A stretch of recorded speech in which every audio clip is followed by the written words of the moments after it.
30 जनवरी 2024 गाजियाबाद के मधुबन इलाके के पास सड़क किनारे 2 खून से लथपथ लाशें मिली। लाशों को राह गिरते लोगों ने तकरीबन 7:30 बजे सुबह देखा और पुलिस को सूचना दी। पुलिस मौके पर पहुंचती है और दोनों लाशों को बरामद करती है। आसपास के सीसीटीवी फुटेज भी चेक किए गए, आसपास की जगह को भी सर्च किया गया तो वहां से एक देसी कट्टा बरामद हुआ और पास ही में खड़ी एक गाड़ी जो 4 व्हीलर थी उसको भी पुलिस ने बरामद किया। हेलो दोस्तों, मैं हूं मोहन सिंह और आप देख रहे हैं क्राइम जारी है। दोनों लाशों को तकरीबन 7:30 बजे वहां के राहगीरों ने चलते हुए देखा। जो सुबह लोग मॉर्निंग के लिए जा रहे थे उन लोगों ने अचानक से वहां पर सड़क किनारे 2 खून से लथपथ लाशों को देखा और पुलिस को सूचना दी।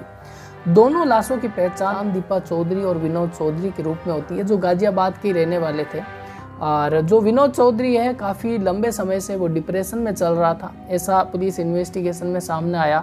और उसके घर वालों ने यह भी बताया कि वो जो विनोद चौधरी था वो खुद कुछ ही दिन पहले उस देसी कट्टे को परचेज करके लेके आया था और अपने परिवार वालों को भी उसने बताया था और ये भी कहा था कि जब भी वो मरेगा तो अपनी पत्नी को साथ लेकर मरेगा। तो हो सकता है उसी ने ही अपने पत्नी और खुद की आत्महत्या की हो, ऐसा उसके घर वालों ने बताया। लेकिन बाद में जब पुलिस ने बाकी इन्वेस्टिगेशन की और ये सामने स्पष्ट हो गया कि जो विनोद चौधरी है उसने पहले अपनी पत्नी को मारा, फिर बाद में खुद ने भी आत्महत्या कर दी।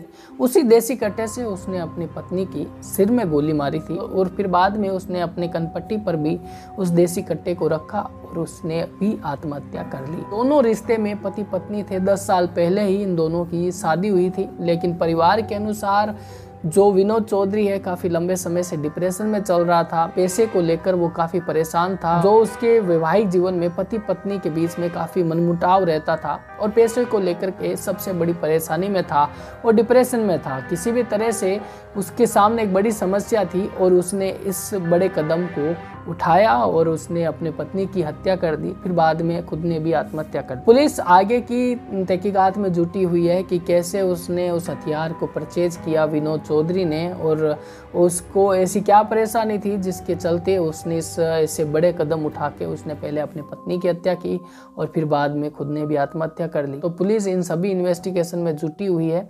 हाल फिलहाल की रिपोर्ट में बस इतना ही। बने रहिए क्राइम जारी के साथ, मिलते हैं अगली रिपोर्ट में।